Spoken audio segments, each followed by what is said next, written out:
Thanks very much, everyone. I'm delighted to be here and to wrap the first day of the conference. I'll echo Breed and say both of those papers are hard to follow. Niamh identified me there as an 18th century historian, so all the questions there very much resonate with me. I started as a historian, and I must say I still kind of identify as a historian, but I've wanted to be a librarian since I was 18.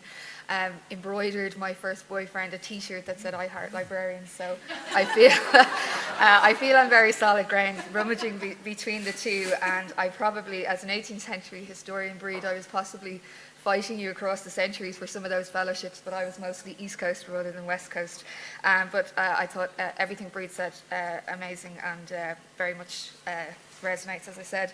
So my title today, Surveys and Smileys at the RCSI Library. You can assume I do like a bit of rhyming, so that was part of the reason for the title, and hopefully the rest of it will become clear. So if I was to talk to our students, I'd probably put it into emoji speak, so I'm just going to do it here. Surveys and Smileys at the RCSI Library, and UX on double duty. Now, I don't normally go around using morbid references like skeletons or childish ones like teddy bears with stethoscopes, but just a nod to the fact that RCSI is a medical college, a solo medical and healthcare college, and I'll just take a second to talk about that for people who aren't familiar. So, this is RCSI, and you can see we have students who are both enterprising and collaborative in their activities. So we were established in 1784 in Dublin.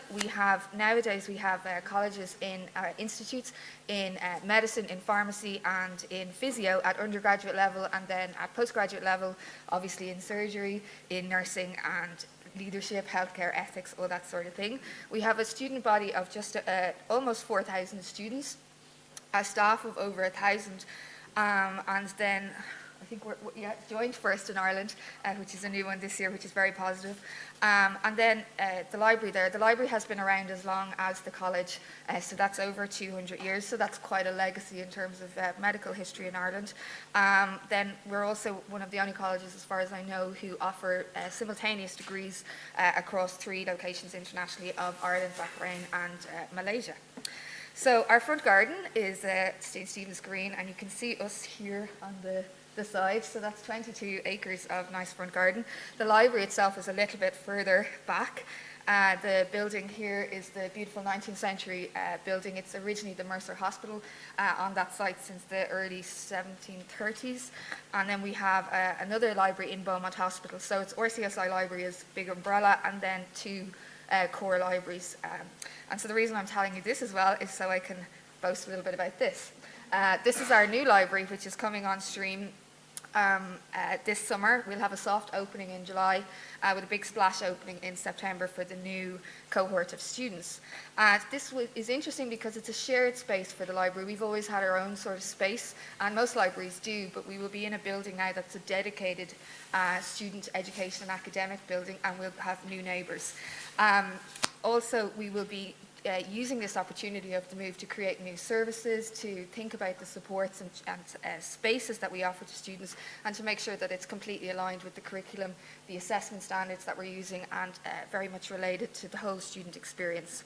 And also, as this is directly across from the main RCSI building, we're going to be very much in the centre of things. We're about a 40-second walk away from the college at the moment, but it's a real psychological break sometimes.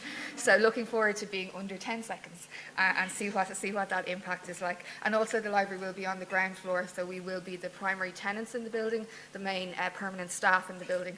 So that's all very positive.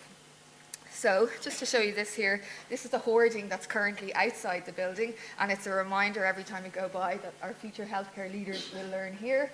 And then this is another kind of streetscape view of what we hope it will look like when it's finished. So what I wanted to do is just to talk about, this library has been in planning for many, many years, as I'm sure you can imagine, and I know lots of libraries go through this process. Our director, Kate Kelly, has probably lapped the world twice, I would have thought, visiting libraries and seeing what's really what are trends across the library world, and what sort of space innovations you're seeing, what sort of service innovations we're seeing, and then particularly peer organisations who are single subject or small universities. So for example, something like Caltech, which is quite small but has a huge impact internationally in comparative to its size. So we're looking at all of these and seeing things that resonated with us. Innovative ways of engagement, as I said, and engagement is a particular interest and driver for our director, and that's kind of fed down through the library, and then very much an interest in representing student voice and what that looks like. So, to get to my title eventually, Kate turned up just after I came into the library to myself and my manager, Catherine Smith, who's our library services delivery manager, with two questions that we needed to answer. So the first question was, from our architects for the new build, how do students use different types of study spaces? And so we picked up from that they were looking for data to inform what they were doing in terms of the furniture design for the building. A caveat there that the architects were designing the building but also doing the interior design as well, and it was a whole package. And secondly then, we had our own questions about how do we get students excited about the new library, and we were kind of drawing from that we wanted to get more engagement from students. We had done focus groups multiple years before at the early stages of planning, but obviously with the academic cycles, those students would actually nearly be gone at this stage. So how do we re-engage with the new cohorts of students that have come in since? And so the next question was, can UX methodologies help? Kate was very taken with the kind of way UX methodologies could be used internationally for these kind of engagement exercises. So the big fat answer was yes, absolutely. And then I'm going to do a little bit of borrowing here from the UX guru. I'm sure some of you have heard Andy Priestner. This is the quote he has used, and it's Andy's emphasis here as well.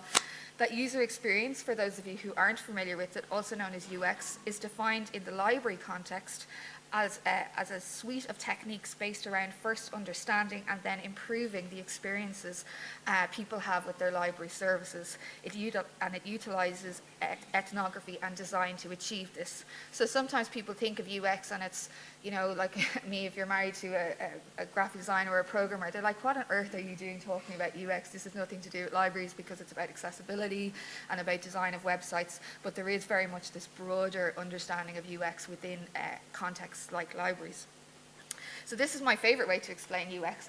Our architects weren't mad about this, but is the idea that there's a designed route where people go, which is the paved path, but then there's the idea of the route that they actually use. So for example, if the architect came in and said, why aren't you walking on this path that I've laid out for you and somebody else has built? I'm walking on this path because it's about ease of use, it's about access, and it's about personal choice in some instances as well. So I think that's kind of a useful example. So back to our questions here. So these were our two questions. How are we going to deal with this very fast as well? So we wanted to use UX, and we felt that we could use it methodologies in order to gather the evidence we needed to meet the architect's requirements for us to give them data that informs how they will make their decisions about the design of the furniture, and then for ourselves that we would get engagement out of it with the students about the new library and about the kinds of spaces that we were looking to make available to them.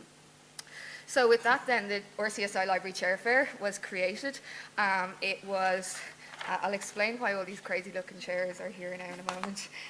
So it was from about just under 2 months, from mid-March to mid-May in 2016. And we had multiple different setups within that period of time to get through all of the kind of spaces and testing that we needed to do. So we had multiple UX activities, as I say here. We had some specifically for library staff and then some specifically for students, because of course the library staff have to sit in the new building as much as the students have to sit in the new building.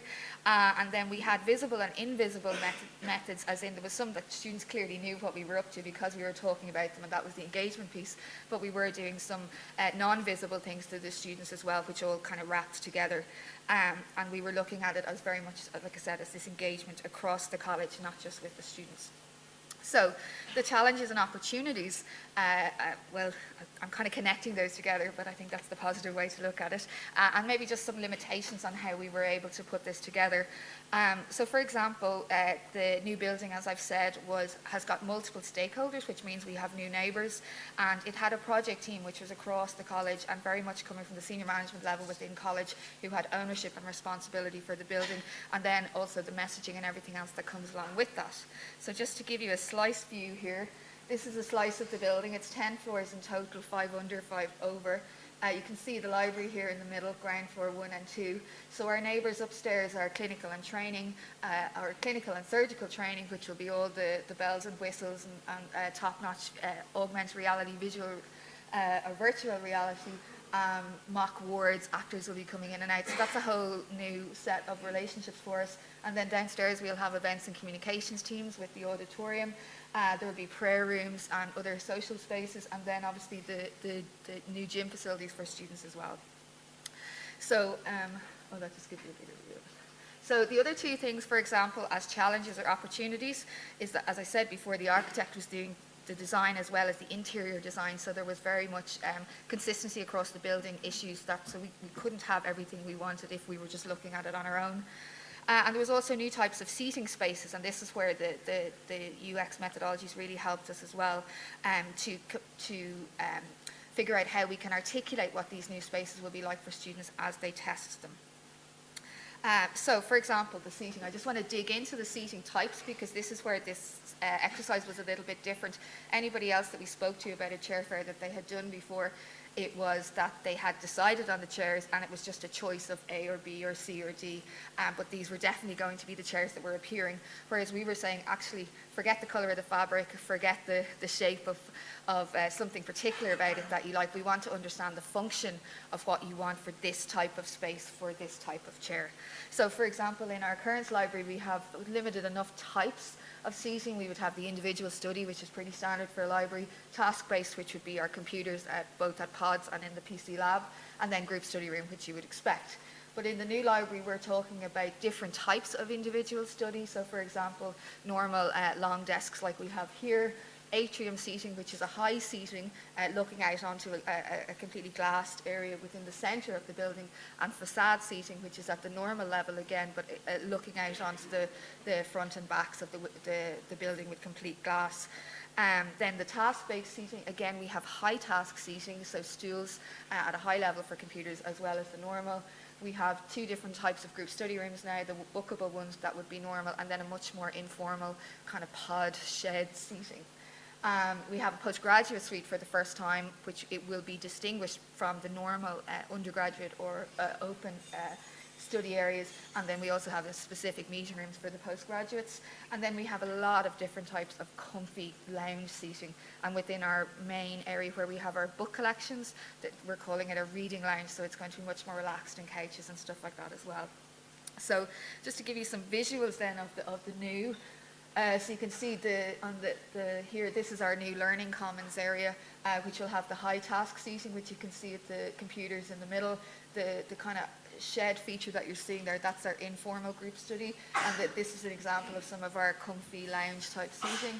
The second photo here is outside our reading lounge, which will have books in it, and again, that's kind of comfy, relaxed seating, but slightly different from the super comfy downstairs. And then example of our group study rooms, and again, they're slightly different.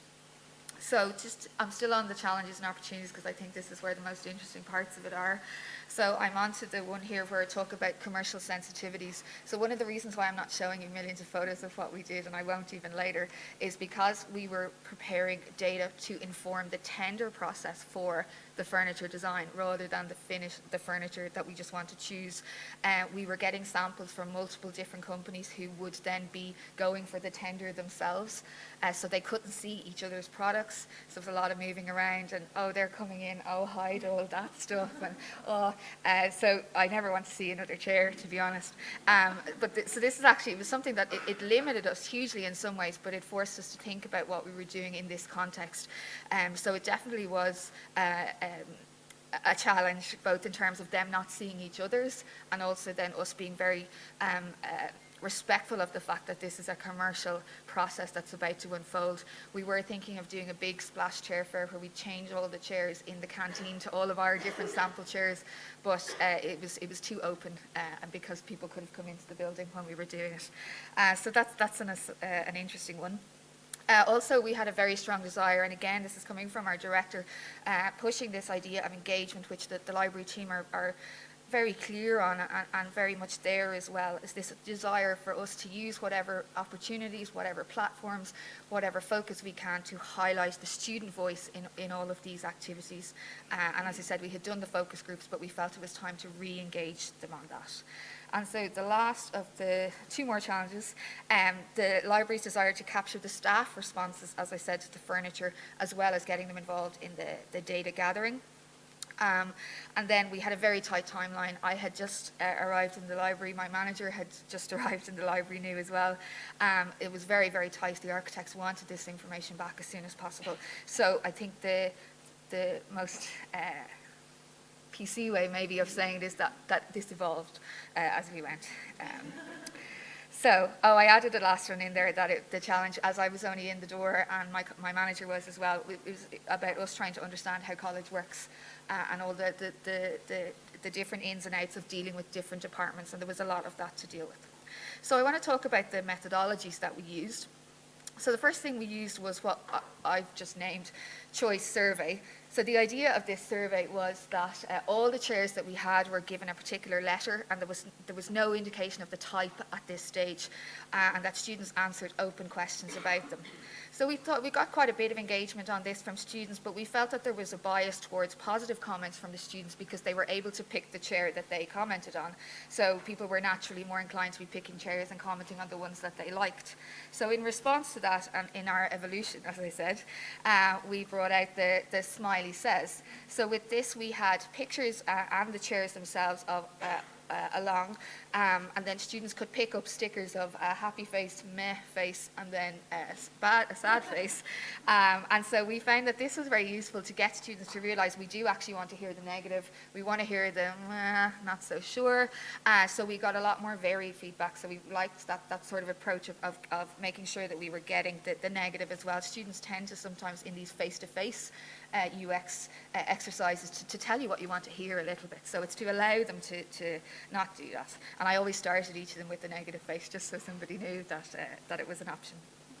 So the clever comment, I clearly like my alliteration. Students then, on the posters as well, it was about using Post-its to talk a little bit more detail about things that they liked about the chair. And so we got more individual perspectives on this because the smileys, because we're deciding how you can respond to us and giving you 3 options, but the clever comments was a little bit more open. And at this stage, because we were in the second cycle of it, students were more used to seeing this and seeing their colleagues actually having opinions about stuff in a little bit more detail. And then the staff observation. This was where we, throughout the whole process, staff noted behaviours that we were seeing and the types of seating that it related to. And this added huge context for ourselves and for the student feedback that we got. So a little bit of our materials, I covered the chairs there. But so these are examples of the posters. I couldn't blur it. It would have been better if I could have blurred it. Examples of the posters where we had named or given the chairs a letter, so it was easy reference. Some examples of our open questions. Some examples of things that we would leave around the place to thank them. These are our smileys. And one of my best pieces of advice is lollipops. Just lollipops, that's all. So to go into a little bit into the staff observation, we used the AEIOU methodology, which I personally had picked up at some of the UX workshops that we had in Maynooth, actually in particular, which were excellent, with Andy Priestner and Matt Borg coming from the UK, and that UX Libs fold. So for example then activities, and we kind of talked through the questions that we are thinking about here, thinking about the environment, thinking about the types of interactions that you're seeing between the users, between the staff, and between the materials that students had with them. For example, are they, if their laptop is on their lap, do they look much more comfortable on one chair than another chair? Are they gravitating towards certain things when they have a laptop? Are they trying to plug stuff in under the chair or whatever, and that's where the objects comes in as well. And then the users themselves in particular, and what are they looking to achieve in the space.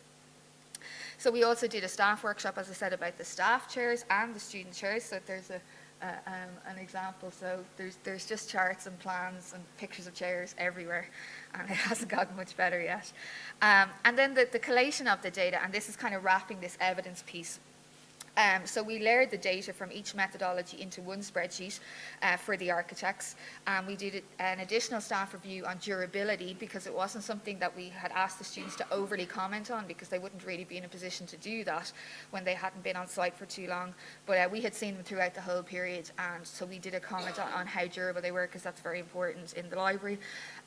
We presented all of the data anonymously in terms of the chairs, even the names of the chairs. It was all via the letter. So if the architect happened to, if someone from the tenders happened to see any of this documentation, even by accident, that they wouldn't be able to associate it with the actual chairs. And I feel it's important to say, because I think sometimes when people hear UX research and UX methodologies, you feel like there's a big, heavy research burden under it or over it or somewhere in the middle. And there really isn't for this sort of thing. It is about collation. And we were pushing this data to our architects who then assimilated it themselves into what they were doing. But I definitely think it's not something to be concerned about at that level of research. So this is an example of what some of our spreadsheets look like. You can see this is our durability that we added in ourselves afterwards. We kind of added in the smiley, so we're kind of just building up the layers of it all together. So just to talk quickly about the comms end of it, these were the kind of the engagement end of it that I talked about, this double side of the evidence and engagement. So the kind of key partners there, I'm not going to dwell on this because it's internal, is the project team, as we'd spoken about, and the architect's tender. The messaging was pretty much everything I've talked about now, and it's this of focusing on the students having their voice. This is an example of one of our posters, again, not using the chairs. Yeah. This was the one I wanted to use. I thought it very appropriate for a medical school, but I decided against it. But I kind of covered the stakeholders there. We had covered that. Just a list of some of the channels we were using, and actually I think this isn't complete and it's something more that we could use, but I think it's good advice to list everything that you think you could possibly use, different channels for different stakeholders. And then the learnings, and then I'm finished. So the learnings, just want to highlight a couple of things here, that the student voice is something that the library very much can say and do in terms of how that we can represent it, we can gather it, we can collate it, and we can present it to college or whoever else. The staff voice should always be considered. Students have very particular needs for an interest depending on the type of space that they're studying in. Data rocks, I think I'm speaking to the converted there, and it doesn't have to be particularly complicated. I feel some UX expert might say, Johanna, I'm not totally convinced that this is UX, we've kind of seen it all before, but I feel like the kind of the approach is in the spirit of UX, if not absolutely what somebody else might totally define in a really research-heavy context. I feel there's always more you can do in terms of your communication to your users, and for libraries, particularly libraries in an academic context where you're constantly, as a library is a cost centre rather than a revenue-generating centre within a university, and I think we're constantly kind of thinking about how we articulate our value to that kind of high-level, big college senior management teams, and I think UX is a really valuable tool that you can use to find new ways, new reasons, and new approaches to demonstrating your relevance to people within college. So very lastly, just to say, I said I'm a customer service and communications coordinator, so I was coming in as a new role, and it really, UX really helped me to figure out what does my role, what's the scope of it, what does it look like within RCSI Library and within RCSI. So when I approached customer service and comms, I was thinking about customer service is about excellence in the service. Communications is about really good information in context. That kind of space in between there looks interesting. And then you kind of layer a bit of UX onto it and then wrap it all up. And that's the UX which I would probably wrap it up in. So just that's my visual thinking there. So thank you very much.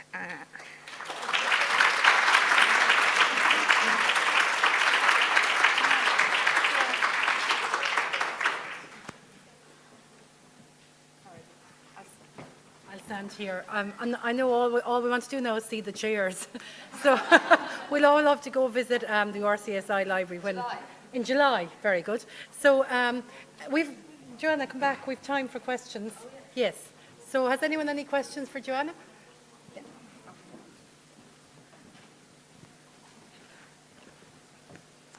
Hi, Niamh here from Cambridge. Thank you very much for that. I really enjoyed it. I'm interested in whether, I realise there's the commercial sensitivities about the particular chairs involved, but I wondered whether you'd written up anything that would be useful for people like me who are involved in doing refurbishments and designing new library buildings at the moment. And if you haven't yet, whether you might consider doing one once your building's opened and you've seen how they actually use it in real life. Yeah, absolutely. A couple of things I didn't mention there was the idea of post-occupancy evaluation. That's hugely important to us. And again, something new that the library is bringing to this overall college project and demonstrating what professional practices, what professional methodologies libraries bring to the table that are multidisciplinary as well. So we haven't yet. Definitely intend to at some point. And actually, I probably was going to wrap it up by saying, remembering to do your evaluation of the whole process really well. And if you don't manage to do it at the time, maybe put in for a paper at a conference a year later, and it can help. So yeah, we certainly would like to do that. And the second part of your question was about, can't remember. Yeah, sorry, excuse me. Yeah, so absolutely aspire to do that probably pretty quickly, but probably waiting until the summer till we get in. And then I would imagine we may just do a full follow-up piece in terms of post-occupancy evaluation across everything, but the chairs would be front and centre. Absolutely. Who knew chairs was so interesting? Yeah, there you go. Have we any other question for Johanna? No? Okay, actually, I had one that struck me there. I always do. Was there a difference in the genders of what chairs they picked? No, actually not. Wasn't there? Not that we noticed anyway. It wasn't in the. Do you know? Actually, it wasn't something we overly focused on. We weren't asking students to identify their gender when they were responding in the individual comments. So there would have been maybe something in the observations, but actually it wasn't. So it'll be interesting to see if that's something when we go back to it, if it's something that we notice is something we could have done. Right, yeah. It probably doesn't make much of a difference, but I was just thinking maybe the girls would go for more soft ones. I don't know. No, we didn't.